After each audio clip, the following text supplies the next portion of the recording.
জাতিসংঘ অধিবেশনের ফাঁকে ব্রিটিশ আমেরিকান সাংবাদিক মেহেদী হাসানকে দেয়া সাক্ষাৎকার ঘিরে অন্তর্বর্তী সরকারের প্রধান উপদেষ্টা ডক্টর মোহাম্মদ ইউনূসকে নিয়ে ব্যাপক বিতর্ক শুরু হয়েছে।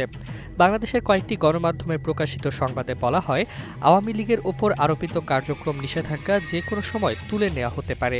বিশ্বের সর্বাধুনিক প্রযুক্তিতে প্রস্তুতকৃত Arik silver wash detergent powder 500 গ্রাম মাত্র 70 টাকা। রিমার্ক।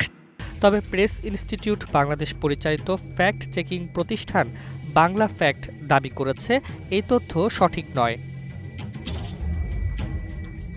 বাংলা ফ্যাক্টের যাচাই অনুযায়ী আলোচিত সাক্ষাৎকারে ডক্টর ইউনূস আসলে বলেছেন, আওয়ামী লীগ আপাতত কোনো রাজনৈতিক কার্যক্রম চালাতে পারবে না, এমনকি আসন্ন নির্বাচনেও অংশ নিতে পারবে না।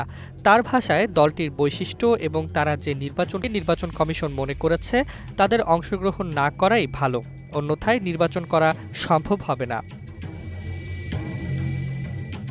তবে আপাতত শব্দ ব্যবহারের মাধ্যমে ডক্টর ইউনূস বোঝাতে চেয়েছেন, আওয়ামী লীগের বিরুদ্ধে চলমান বিচার প্রক্রিয়া শেষ না হওয়া পর্যন্ত কার্যক্রম স্থগিত থাকবে।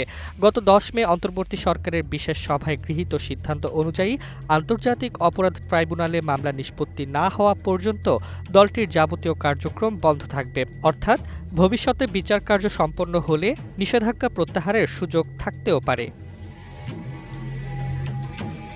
সাক্ষাৎকারে মেহেদী হাসানের একাধিক প্রশ্নে ডক্টর ইউনূস স্পষ্ট করেছেন যে আওয়ামী লীগ আনুষ্ঠানিকভাবে নিষিদ্ধ হয়নি, বরং এর কার্যক্রম সাময়িকভাবে স্থগিত। দলটি বহাল রয়েছে, তবে বর্তমান সময়ে কোনো রাজনৈতিক কর্মকাণ্ড কিংবা নির্বাচনে অংশগ্রহণ করতে পারবে না। ফলে গণমাধ্যমে প্রচারিত যে কোনো সময় নিষেধাজ্ঞা তুলে নেওয়া হতে পারে শিরোনামের খবর আসলে ভুল ব্যাখ্যা। এই ব্যাখ্যা সামনে আসার পর বিষয়টি নিয়ে রাজনৈতিক মহল ও গণমাধ্যমে নতুন করে আলোচনা শুরু হয়েছে।